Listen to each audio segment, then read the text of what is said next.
নমস্কার, study with Sudip চ্যানেলে স্বাগত। আজকে আমরা একটা স্পেশাল ক্লাস করছি। স্পেশাল ক্লাস বলার কারণ হলো এটা একটা পার্টিকুলার টপিকের ওপর বেস করে কোয়েশ্চেন্স আজকে সলভ করব।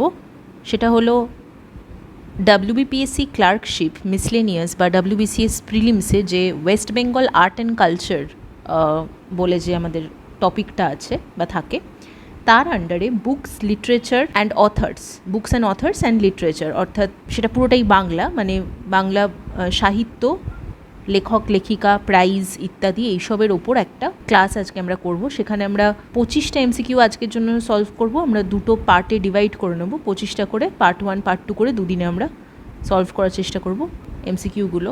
আশা করি আপনাদের কাজে লাগবে ভিডিওটা। আর চ্যানেলটি যদি এখনও সাবস্ক্রাইব না করে থাকেন তাহলে প্লিজ রিকোয়েস্ট করব সবাইকে চ্যানেলটা সাবস্ক্রাইব করে নিন, যারা প্রথমবারের জন্য আজকে আমাদের ভিডিও দেখছেন। দেখে নিচ্ছি প্রথম প্রশ্নটা কী আছে।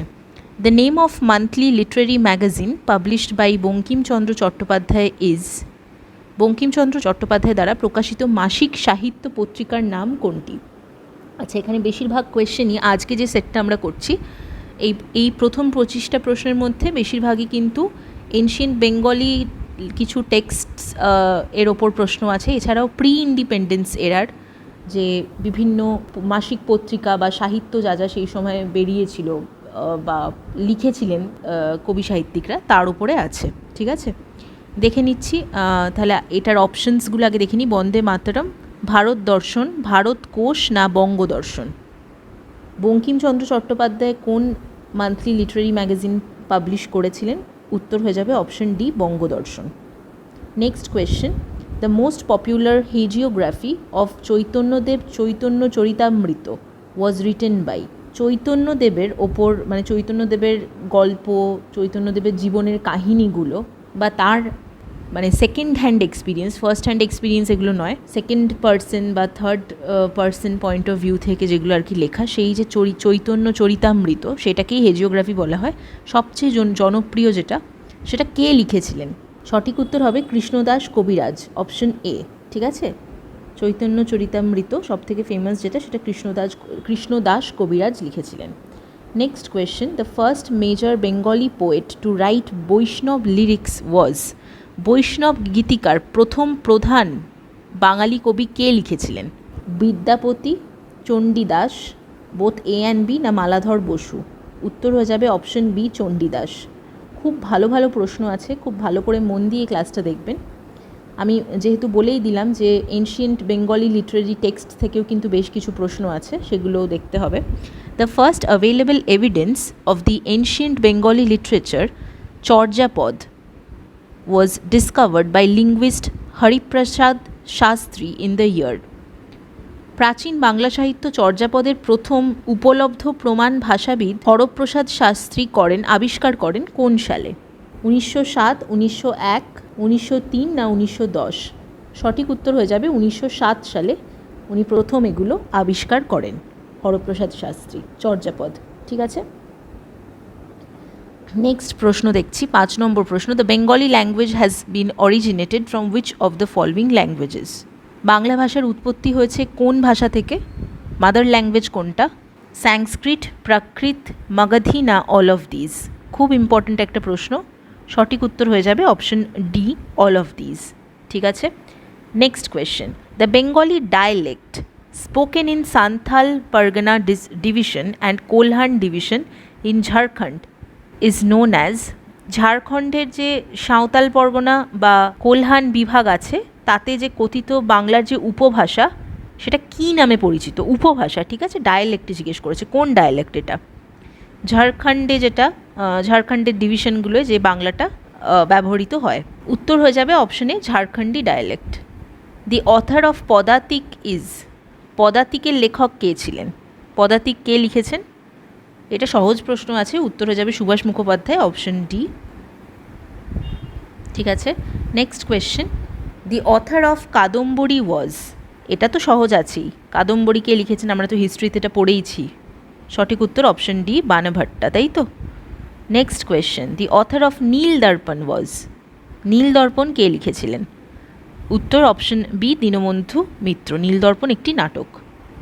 ঠিক আছে, next question, Sri Krishna Vijaya, which is chiefly a translation of the 10th and 11th cantos of the Bhagavat Purana, was composed between ভগবত পুরাণের 10 এবং 11তম ক্যান্টোগুলির যে অনুবাদ, যেটার নাম শ্রীকৃষ্ণ বিজয়া, এটা কোন সালের মধ্যে বা কোন পিরিয়ডের মধ্যে আর কি অনুবাদটি করা হয়েছিল? সঠিক উত্তর অপশন বি হয়ে যাবে। 1473 থেকে 1480 মধ্যে এই ট্রান্সলেশনটা করা হয়েছিল। Srikrishna Kirtana was written by, Srikrishna Kirtan কে লিখেছিলেন? বড়ু চণ্ডীদাস হয়ে যাবে উত্তর, option D. Saratchandra wrote, Saratchandra কোনটি লিখেছেন? এগুলোর মধ্যে দেবদাস, শ্রীকান্ত, পল্লী সমাজ, না অল অফ দিজ? সহজ আছে, উত্তর হয়ে যাবে option D, all of these. তিনটেই কিন্তু শরৎচন্দ্রের লেখা। Raktakarabi written by Rabindranath Tagore is a, Raktakarabi Rabindranath ঠাকুরের যেটা লেখা সেটা একটি কি? নভেল, ড্রামা, শর্ট স্টোরি, না বিগ স্টোরি? সঠিক উত্তর অপশন বি হয়ে যাবে। রক্তকরবী বা যেটার ইংলিশ ট্রান্সলেশনে হয় দ্য রেড ওলিয়েন্ডার্স, সেটা একটা ড্রামা বা একটা নাটক, তাই তো?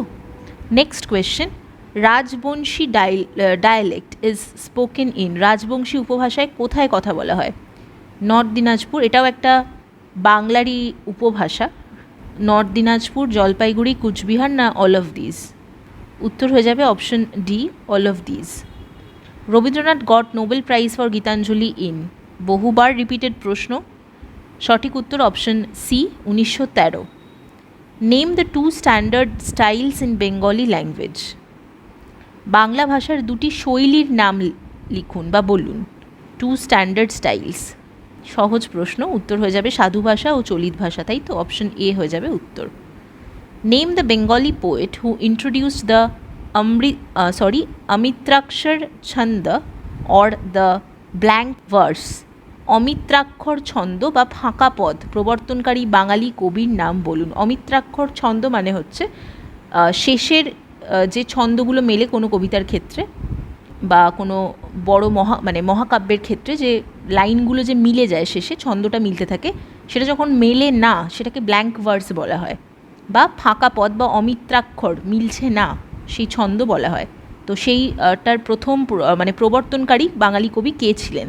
Rabindranath Tagore, Sudhindranath Dutta, Michael Madhusudan Dutta, none of the above? উত্তর হয়ে যাবে option C, Michael Madhusudan Dutta. ঠিক আছে, এটা কিন্তু খুব ইম্পর্ট্যান্ট একটা প্রশ্ন। উনি প্রথম ইন্ট্রোডিউস করেন এই ব্ল্যাঙ্ক ভার্সটা, অন্তত বাংলা সাহিত্যে। ঠিক আছে, নেক্সট প্রশ্ন দেখছি। Name one book written by Swami Vivekananda, স্বামী বিবেকানন্দের লেখা একটি বইয়ের নাম। এটাও বলতে পারার কথা, সহজ প্রশ্ন আছে। সঠিক উত্তর হবে অপশন সি, বর্তমান ভারত। ঠিক আছে, 19 নম্বর প্রশ্ন। Michael Madhusudan Dutta's great work Meghnad Badh Kavya was published in 2 parts in the year, Meghnad Badh Kavya দুটি খণ্ডে প্রকাশিত হয় কত সালে? বাংলায় একটু ভুল আছে, একটু মিসপ্রিন্ট আছে, কোয়েশ্চেনটা জিজ্ঞেস করেছে মেঘনাদ বধ কাব্যের যে দুটি খণ্ড সেই দুটি কত সালে প্রকাশিত হয়? উত্তর হয়ে যাবে অপশন সি, 1861, অর্থাৎ যে বছর রবীন্দ্রনাথ ঠাকুরের জন্ম হয়। ঠিক আছে, next question. Michael Madhusudan Dutta's first epic Tilottama Sambhav বা তিলোত্তমা সম্ভাবা যেটা বলা হয় was published in the year, প্রথম মহাকাব্য উনি যেটা লিখেছিলেন তিলোত্তমা সম্ভাবা, সেটা কত সালে পাবলিশড হয়? সঠিক উত্তর হবে অপশন সি, 1860, 1860-এ। এরপর একটা ম্যাচ দ্য ফলোয়িং আছে, আগে আমরা প্রশ্নটা দেখে নিই। কয়েকটা বোধহয় নভেলের নাম দেওয়া আছে, উপন্যাসের, হ্যাঁ কয়েকটা উপন্যাস বা এরকম লেখার নাম দেওয়া আছে, সাথে কিছু সাহিত্যিকদের নাম দেওয়া আছে। তো কে কোনটি লিখেছেন সেটা বলতে হবে, কারেক্ট ম্যাচ করতে হবে আমাদের। সুবর্ণলতা আমরা জানি আশাপূর্ণা দেবীর, তাই তো? আর এখানে আরেকটা যে অপশন আছে দেনা পাওনা, দেনা পাওনা কে লিখেছেন? শরৎচন্দ্রের দেনা পাওনা, সিনেমাও হয়েছে এটার উপর। সঠিক উত্তর হয়ে যাবে অপশন এ, অর্থাৎ A2 দেনা পাওনা শরৎচন্দ্র চট্টোপাধ্যায়ের লেখা। B4 দেশে বিদেশে লিখেছেন সৈয়দ মুজতবা আলী। দূরবীন লিখেছেন শীর্ষেন্দু মুখোপাধ্যায়ের লেখা দূরবীন। ঠিক আছে, আর সুবর্ণলতা আশাপূর্ণা দেবীর লেখা, তাই তো? নেক্সট প্রশ্ন, 22 নম্বর প্রশ্ন। আবার একটা ম্যাচ দ্য ফলোয়িং আছে, বুক আর অথার। এটা পারা উচিত, খুবই সহজ, অত্যন্ত সহজ প্রশ্ন। উত্তর হয়ে যাবে option B, A1 Gitanjali Rabindranath ঠাকুরের লেখা, B2 দেবদাস শরৎচন্দ্র চট্টোপাধ্যায়ের লেখা, আনন্দমঠ বঙ্কিমচন্দ্র চট্টোপাধ্যায় এবং আরণ্যক বিভূতিভূষণ বন্দ্যোপাধ্যায়। ঠিক যেরকম অর্ডারে দেওয়া আছে সেটাই ম্যাচ দ্য ফলোইং হবে। 23 নম্বর প্রশ্ন, Maladhar Basu flourished in the 15th century in which district of West Bengal? Maladhar Basu যিনি 15th সেঞ্চুরিতে যিনি লিখতেন, তিনি কোন ডিস্ট্রিক্ট থেকে বিলং করতেন, কোন জেলার ছিলেন পশ্চিমবঙ্গের? মালদা, মুর্শিদাবাদ, নদিয়া না বর্ধমান? উত্তর হয়ে যাবে অপশন ডি, বর্ধমান। মালাধর বসু কিন্তু সম্ভবত বর্ধমানের অধিবাসী ছিলেন। ঠিক আছে, next question, Dibaratrir Kabya is written by? খুব ফেমাস একটা লেখা। সঠিক উত্তর হয়ে যাবে মানিক বন্দ্যোপাধ্যায়, অপশন সি। মানিক বন্দ্যোপাধ্যায়ের আরও একটা খুব বিখ্যাত লেখা হলো, আরও দুটো বিখ্যাত লেখা হলো ফর দ্যাট ম্যাটার, একটা হলো পদ্মা নদীর মাঝি আর একটা হলো পুতুল নাচের ইতিকথা, তাই তো? এটা আরেকটা আমাদের সংযোজন মনে রাখতে হবে, সেটা হলো দিবারাত্রির কাব্য।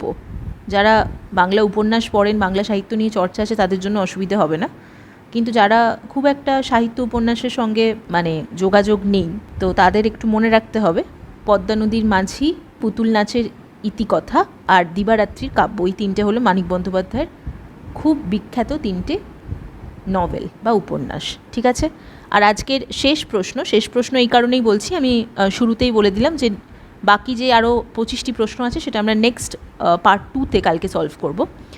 আজকের লাস্ট প্রশ্ন দেখে নিচ্ছি। তিলোত্তমা সম্ভব was the first Bengali poem written in verse, blank verse.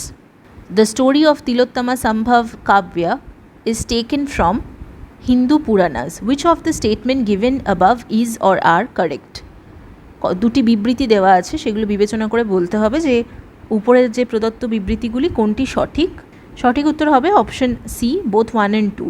তিলোত্তমা সম্ভব যেটা আমরা একটু আগেই করলাম, মাইকেল মধুসূদন দত্তের লেখা প্রথম মহাকাব্য যেটা আর কি, সেটা was the first Bengali poem written in blank verse, প্রথম বাংলা কবিতাও সেটা, যেটা ওই ফাঁকা ছন্দ বা অমিত্রাক্ষর ছন্দ যেটা আমরা পড়লাম তাতে লেখা, এবং যে গল্পটি সেই গল্পটি কিন্তু হিন্দু পুরাণ থেকে নেওয়া হয়েছে, হিন্দু পুরাণ থেকে ঘটনাটি সম্ভবত নেওয়া হয়েছে, নিয়ে তার উপরে মহাকাব্যটি রচনা করা হয়েছিল। ঠিক আছে, আজকের ভিডিওটা তাহলে এখানেই শেষ হচ্ছে। যদি ভালো লাগে তাহলে প্রত্যেক দিনের মতন রিকোয়েস্ট করবো একটা লাইক করে দেবেন। কালকে এই ক্লাসটা আমরা কন্টিনিউ করব on Bengali authors, literature and books, part 2টা কালকে আমরা কন্টিনিউ করবো এটা। ভালো থাকবেন, দেখা হচ্ছে নেক্সট ক্লাসে। ধন্যবাদ।